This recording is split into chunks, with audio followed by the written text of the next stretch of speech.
This is the Pooja and Gurdeep podcast. From 98.1 CHFI Studios in Toronto, Canada. Hey Toronto, this is Ed Sheeran. This is Kelly Clarkson. Hi, this is Bryan Adams. This is Adele. This is Madonna. It's Michael Bublé, and you're listening to the Pooja and Gurdeep Show. It's fun. They're amazing. Came across a rather shocking statistic. Maybe it's not shocking to those who are married and have kids. As a single man who lives in peace, it's pretty shocking to me. What's the stat? The average man spends 7 hours every year hiding in the bathroom. 7 hours every year. I know. Seems like you'd want to do that more often. How many hours, if you had to guesstimate, does Paul spend hiding in the bathroom in a year? Well, it's a little different with him because he's like between work and whatnot. He's not home as much, so he only really has an hour with the kids. He hides at work. Yeah, he pretends he has work. He hides in the work bathroom. Yeah, he pretends he's busy that way. I've done it. I'm not gonna lie, I've done it. That's the thing. This stat, I feel like I know the stat is about men, but wouldn't the stat just apply to parents? Yes. You definitely, you think, though, that you're going to get some refuge in the bathroom. No. My kids just come in now. They're just You lock the door? They don't care. They're just like, because if they're knocking on the door and I want to make sure they're okay, they'll just come in. And plus, I'm in there when they're going, so they just think that that's normal. Oh, this is normal. Yeah. It's like having a dog. Half of watching a dog is watching each other poop. That's true. It's so true. I watch her, she watches me. Steph, do you or Stefano, do you guys spend any time hiding in the bathroom? I did more when they were younger because you just need a break. You just want to walk away from everything and just go chill. And they always come find you. Yeah. They always come find you that you see a finger under the door. They're like, Mama, something's happening. Yeah, but Stefano still does it. I'd say if you could do quick math, a half hour a day. No, I'm serious. Because then he starts going on his phone. That's like 180 hours for There the you go. year. So that's way over 7. That's what I'm saying. He's bringing up the average. Yeah. It's a thing. The average man actually only spends 2 hours hiding. Stefano brings it up to 7 with his 180. That's why he didn't clean out the garage for so long. So it's one thing if it's at home, sure, okay, maybe to get away from the kids. But people do this all the time. They do it at work too. Okay, so to get away from work. Help me understand this though. As a single man, you're escaping nagging children at work. You're escaping work assignments, meeting. You're just doing this to escape. Yes. Okay, 'cause I don't have to do this. Just get some alone time. Okay. Or maybe you just don't want to work. And you're like, how do I make the day go by faster, right? Who doesn't know, break guy and break girl, right? Okay. Who are taking excessive breaks or, right. Maybe you hide in the bathroom at work. I don't know. It's possible. Wasn't that in Friends or Seinfeld where someone took up smoking on purpose so they could go out and have a break? Yeah, I think, Chandler was a smoker. I don't know. I think actually Jennifer Aniston did it. I think Rachel did it. Because all her colleagues at one of the places she worked at. Yeah, that's right. Yeah, there's smoke break guy. He gets the break that way. Yeah. There's bathroom guy. There's extra long lunch guy. Oh, we used to work with someone who would have to be live on air and would disappear and nobody knew where he was. And he was at the Shoppers Drug Mart trying on cologne. Trying on all the fragrances. When he'd come back, you'd smell him before you see him. Yeah. There was a guy I used to work with at a TV station I won't name, and he was an editor, and he'd always just come up because everyone smoked in TV back in the day, and he'd just come up and he'd be like, "You got time? You got time?" And the smokers knew what that meant. It'd be "got time for a dart." Oh. It used to be "got time for a dart," and then it got shortened to, so I'd be sitting there working, and I don't smoke. I just hear "got time? Got time?" and jacket zipping up. I'm like, oh, all these fools are going out for a smoke again. Wow. Okay. So look, it doesn't just have to be if you're a parent. In the workplace, and you're all going to work today, hopefully. How do you fake a break? How do you fake a break? Yeah. And listen, if you don't want to blow your cover because this is something that's working for you and you don't want to say your name and where you live or where you work, you can be anonymous. Yes. How do you fake a break? Can be at home. It can be at work, whatever one you want to choose. How do you fake a break? Let's go to Remy in Burlington. What do you do? I say I'm going out for a drive in my truck. Oh. Going out for but doesn't it need to have a purpose? Where are you going? What are you doing? No, I just get in my truck and I just drive around. Throw on CHFI, just drive around, little escape with Pooja and Gurdeep? Yeah, sure, why not? Do you have a route that you take or is it just random? Yeah. No, I have a route every day. You do this every day? And is this to escape something at work or something at home? It's something from work. Oh, wow. Okay. Imagine mid-show, Pooja, I'm like, going for a drive. They're like, we're live on the air. I'm like, going for a drive. I got my route. That's Did I just listen to the show on the radio? You called me from the car to be my co-host? Wow. Remy, I like this idea. I may steal it. It does wonders. Nice. Thanks, Remy. Appreciate you. All right, take care. don't ever call me from the car to do this show, okay? That's not going to count. Do you think Remy was on one of his breaks right now when he called us? Oh, could it He be? was in the car. I should have asked him that. Maybe avoiding work. Mary from Belleville texting us, "Hi, Pooja and Gurdeep. I worked with a woman who cut down more trees than anyone. She was always at the photocopier. And then paper jams. I guess they took forever." Oh, so she would just escape by going to the photocopier, Yeah. just jamming all the buttons up? Like maybe jamming paper on purpose. Oh, wow. That is diabolical. I'm kind of into it. How do you fake a break? Let's go to Omar and Milton. When I get home, I do that time in the bathroom it should be a safe space for men. We need that. It should be a safe space because you need that. We need that. Like I sit on the toilet and I'll be there for a while, whether it be on my phone, just scrolling, but I'm just taking that time to unwind. Oh, on the Okay. toilet, huh? On the toilet, yeah. I'll sit there for a while. The porcelain throne. Okay, so Omar, how much time would you say you spend escaping in the bathroom in a given day? An hour. An hour a day. That's even more than Steph's partner. Yes, an hour. You spend 365 hours in the bathroom a year, not doing bathroom-related things, but just generally escaping. Yes. Wow. Omar, so what are you escaping from? Or rather, who are you escaping? I don't want to say. I'm married. You're I'm married. Enough said. That's fantastic. Omar, you probably shouldn't have said your name and your city, but hopefully your partner is not listening. Hopefully. Have a Omar, good day, thanks Omar. for the call, buddy. Happy Friday, happy bathroom. Are you calling us from the bathroom right now? No. Okay. I'm driving. This is not one of his escape breaks. Okay. Thanks, Omar. Take care. Have a good day. From CHFI Studios, It's the Pooja and Gurdeep podcast the Daily Double. with Pooja and Gurdeep. We have 2 stories you need to know. What do you have, Gurdeep? Okay, if you are someone who complains about traffic in Toronto, which is most of us, All of us? turns out you have every right to. The numbers are in for 2025, and perhaps unsurprisingly, they're not good. How many days do you think the average Torontonian spent in traffic in 2025? Oh my gosh. Or hours? You can put it in terms of hours or days. Wow, you're probably doing, let's say, 5 hours a day? You can do the math. Okay, it doesn't answer the question at all. Thanks for that. Great. No, that's way off. It's 100 hours in traffic for the year. Okay. And I'll save you the math. That's 4 days and 4 hours of the year spent in traffic. Oh, this dear. is from TomTom, which released its annual traffic index. Didn't know TomTom was a thing. That was like the OG GPS.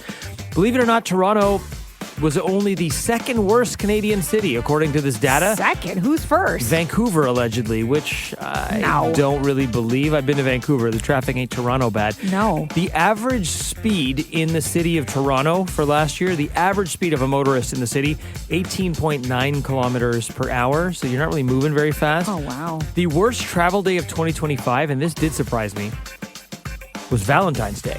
What? Something to maybe think about as you make your Valentine's Day plans. Maybe don't have it involve driving. Maybe stay in and don't do anything? Listen, baby, we can't go out because everything's too expensive and traffic's bad.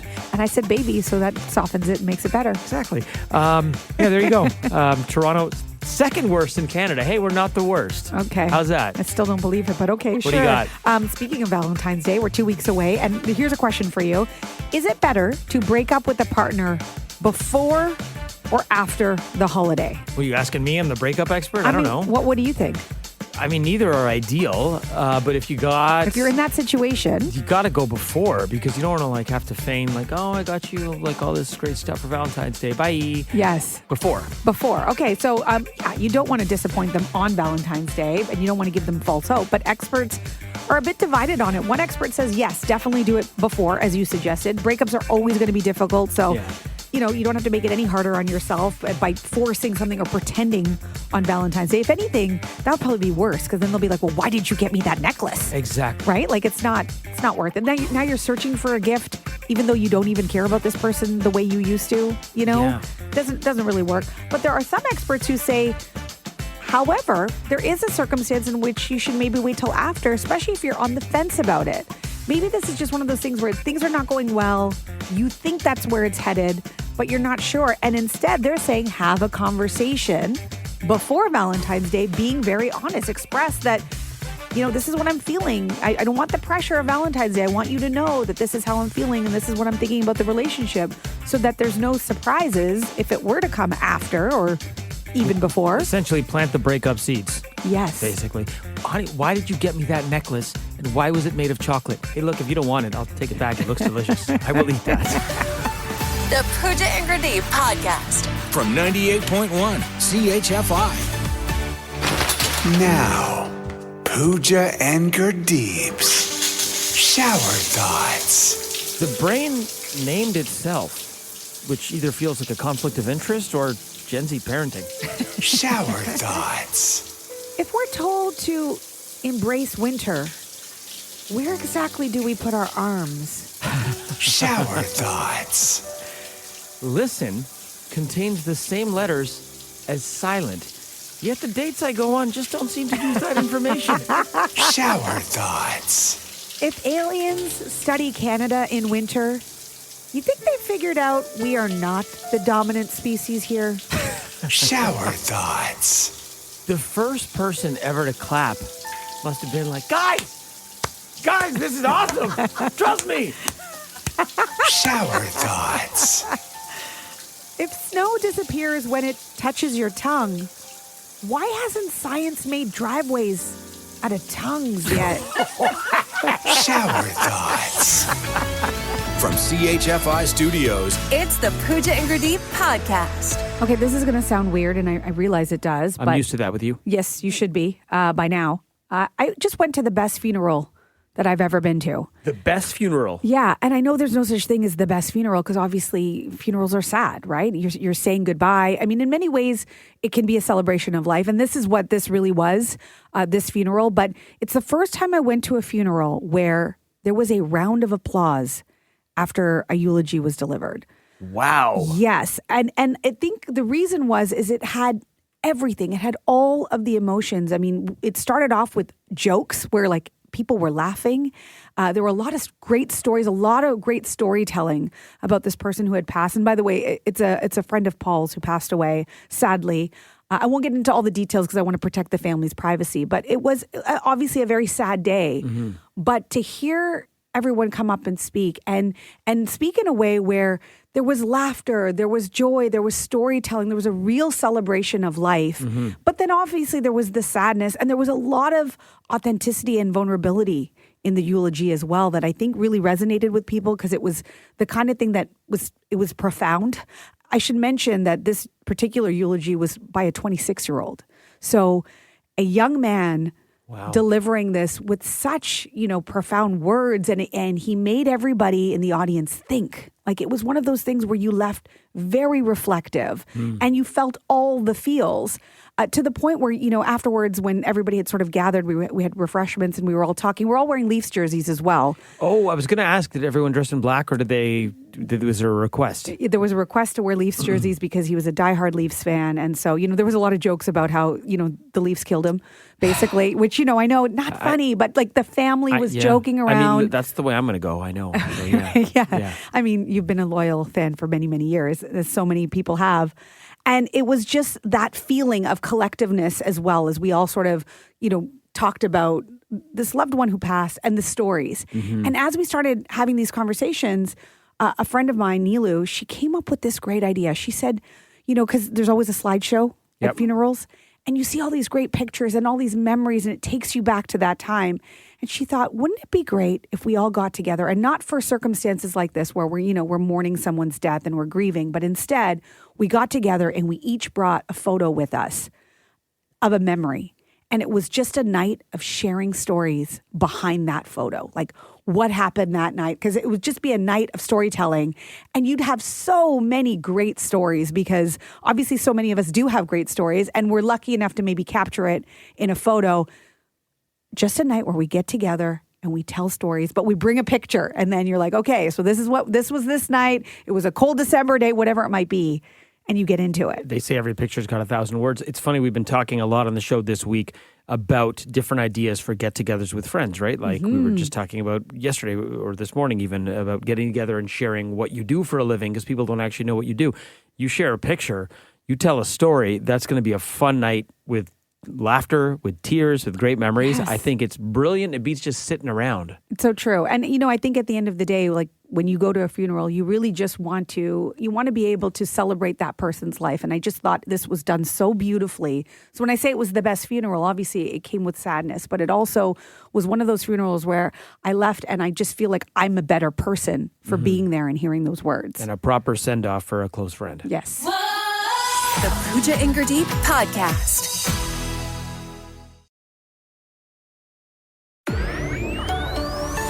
This is the Pooja and Gurdeep Podcast. I imagine divorce lawyers see all sorts of things that regular people don't see, right? Between couples. I would read a book by a divorce lawyer where they just shared the craziest stories. Yes. And like they find out all sorts of reasons of why, people end up deciding to, leave one another and maybe move on to other things and end the relationship. And this one divorce lawyer has some thoughts on why most of the marriages and many of the marriages he sees break up. This marriage killer is we stop seeing our partner. I have a couch that I've had for, I think, probably 20 years. I couldn't tell you what color it is, but I've just become blind to it because it's just there. This connection is so important. When you think about when you're dating someone, you feel interested and you feel interesting. And those are both equally intoxicating. Yeah. Like, I want to find someone. I want to find someone who loves me and sees me, and I'll love them and they'll receive my love. And then you have it and you just kind of, okay, I got that now and I'll move on to other things. I think when you are with the person who's supposed to be your deepest connection and you feel lonely and alone, that's a very unique brand of misery. So I think a lot of that comes from not feeling seen anymore. And I think that's something that kills marriages in a real way. So my main takeaway there is he doesn't know what color his couch is. Mine's cream. I know. You don't take yours for granted, clearly. No, it's beautiful. Is this indicative of how you're going to be in a relationship and a marriage? It's a great point. And look, I think it's a fairly obvious point, but it's nice to hear it from a divorce lawyer. It adds some sort of weight to it. But because you automatically assume that something went wrong. Maybe there was infidelity. Maybe there was, there was a reason of why people break up, in this way, or why they decide to get divorced. And can it be as simple as just not being seen and feeling lonely within your marriage? I think in a word, it's complacency. You get complacent. You take things for granted. Look, I'm at 0 years in my relationship. You're at 13. 13, yeah. 2013, you got married. I like his point about relationships are interesting and you feel interested at the beginning. Mm-hmm. That must be hard to maintain. Where's that for you, the interested and interesting level? I like that part of the clip as well, because it makes me think like I certainly did while we were dating, certainly did feel interesting and interested. And I still am. Like I still am learning things about Paul all the time and I find him interesting. I don't know if the same is true or the opposite is true. Like, does he still find me interesting or am I just predictable and dramatic and all of those things? I'm not sure, but it is a good reminder to maybe take interest, right? Is to remember that they are interesting and that you have to take the steps to take interest because it's easy to get bored. Absolutely. When you think you know everything. And he made another point where he's like, once you find that person, it's like, okay, that box is checked. And then you're like, okay, what other like life things do I have? You sort of take for granted that that's there. Yes. But that is something you have to keep working on, maintaining. It's not like relationships are, anyone I know who's in a long, successful relationship, and I count you amongst them, it's like relationships are work. You got to keep working on them. You can't just let it sit there and get dusty. Yeah, it doesn't have to be like a battlefield kind of work. Like it shouldn't be like you're going to war every day kind of work. It should be like it's work, but it's maintenance, right? Yes. And I think maybe keeping your relationship interesting and staying interested is part of that. Okay, so then, you know what? I'm looking for some inspo then as someone who is not in one of these relationships, but, wouldn't mind a good one. And knows what color his couch is. Knows what color my couch is. I can Bonus. walk, talk, and chew gum at the same time. How about this? We're looking to you folks who've been in a relationship, a marriage, what have you, for a long amount of time. I don't want to put a number on it, but, I'm not talking about, someone who's been in something for 6 months. Like, we're talking, looking for the long-term relationships, 15, 20 years, whatever. How do you keep your relationship interesting, and how do you stay interested? Let's go to Jim in Scarborough. The lawyer is correct. I've been in a marriage almost 40 years now. 40 years this September. The secret is work. Just simple. Put in the work. Exactly. If a problem arose in your job, your superiors would expect you to work to find the solution. Mm-hmm. Well, it's the same in a relationship.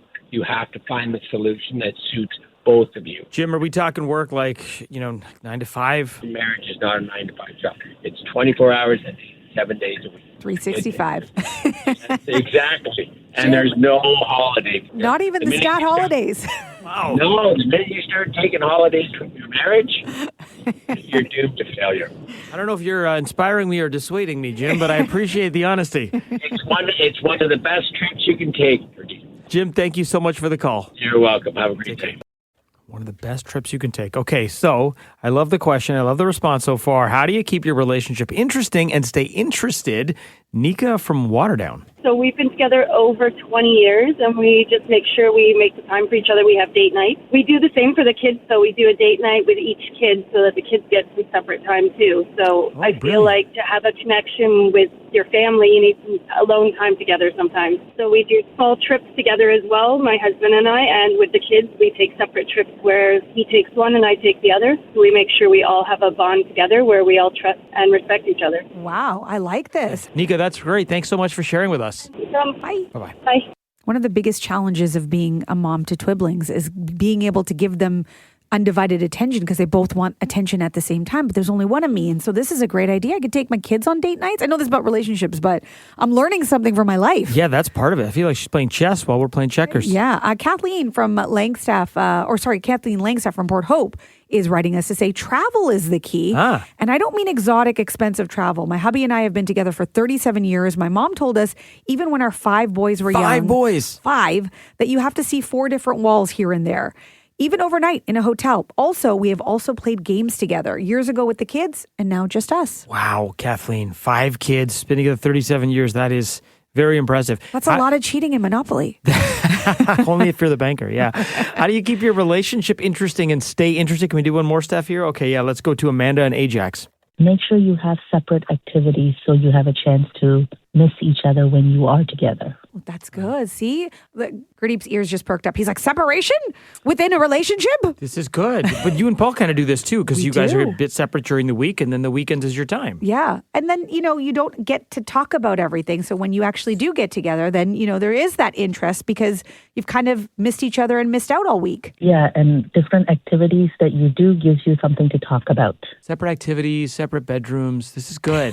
This is all good. I like it. No, not separate bedrooms. Amanda didn't say anything during the week only, just because you got to get some sleep.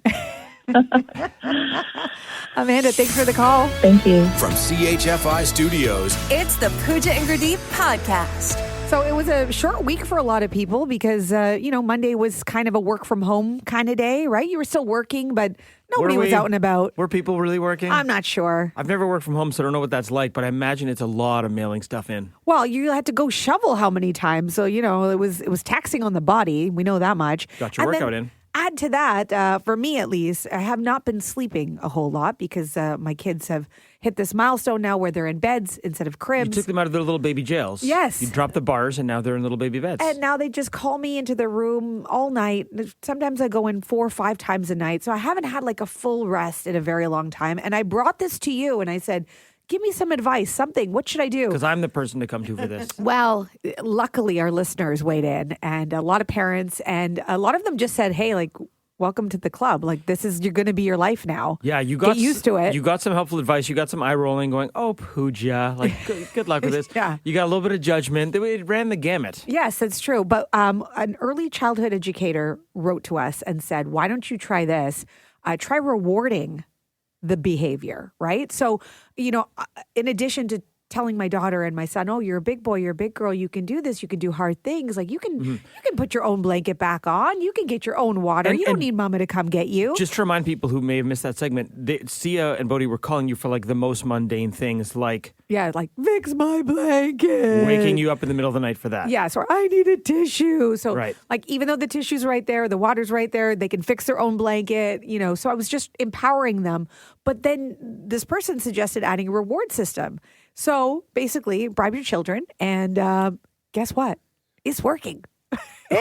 Who knew? Working. This is tried and tested. People say they're not going to do it, but I can't see how you could parent and not ever fall back on the bribe. I mean, call it reward system, call it whatever. I mean, it could just be a star. It could be any of those things. So basically, if they don't wake you up for something mundane, they get a reward? Yes. I said, if you're you're a big girl, and if you can do this for yourself, if you can get your own water and whatever, and by Friday, if you can keep this up, you'll get a big surprise on Friday. That's today. That's today. Wait, so And did they make it?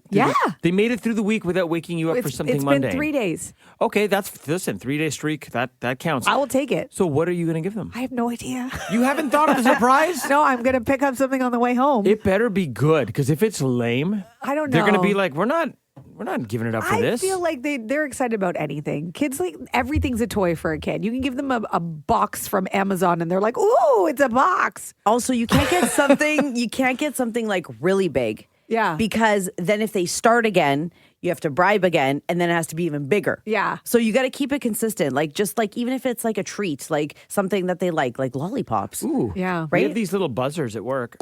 Why don't you just take them a couple of buzzers? Wow, They do can you bu- mind? they can I mean, buzz you each like other. to use you it can't a have lot. You can't have this one. Because But you there's- buzz me all the time. Yeah, because there's a couple other ones. You I'll could be just mid-sentence and you'll just do that. And I'm like, what are you doing, Take man? them sriracha. It takes them sriracha. We got Yeah. we got a whole bunch here. Surprise! Spicy sriracha.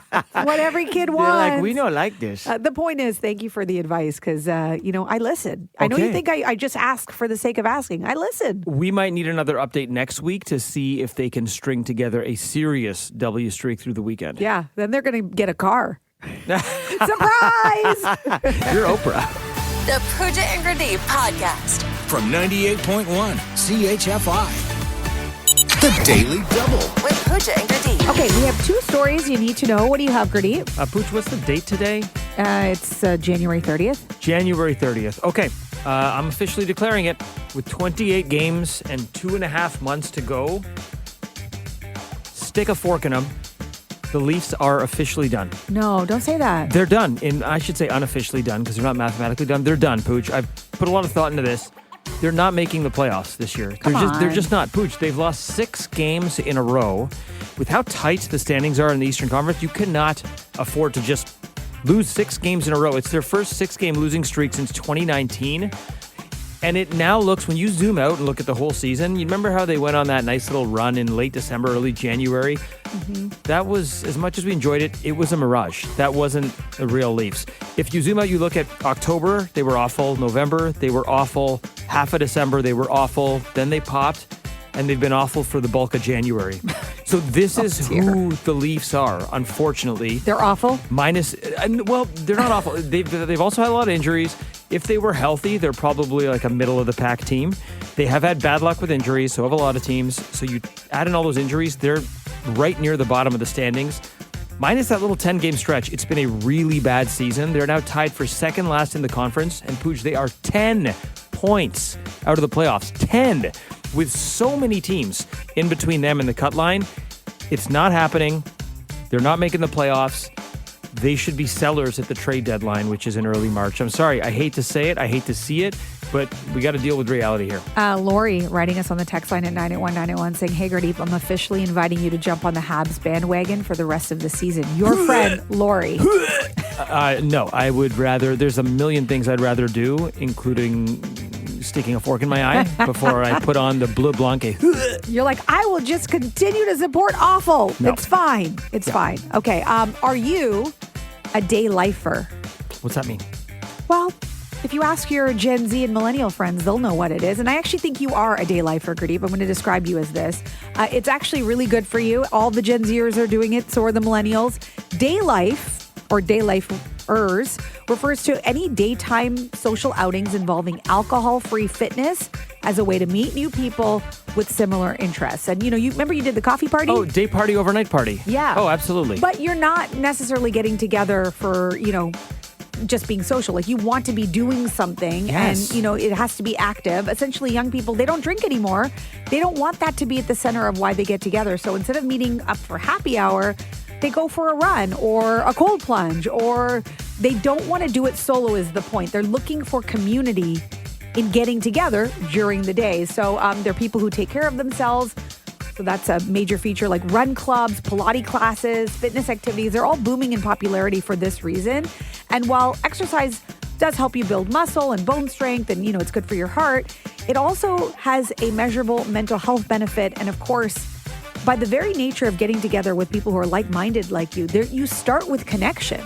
You already start with connection. And if COVID has taught us anything, is that's what we need, right? You need community, you need connection.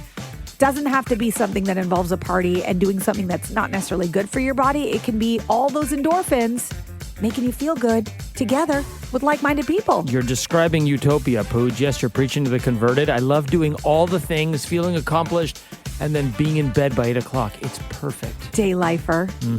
Just got to work on the title. Thanks for listening to the Pooja and Gurdeep podcast. Listen to Pooja and Gurdeep live weekday mornings from 5 to 9. Only on 98.1 CHFI. Toronto's perfect music mix.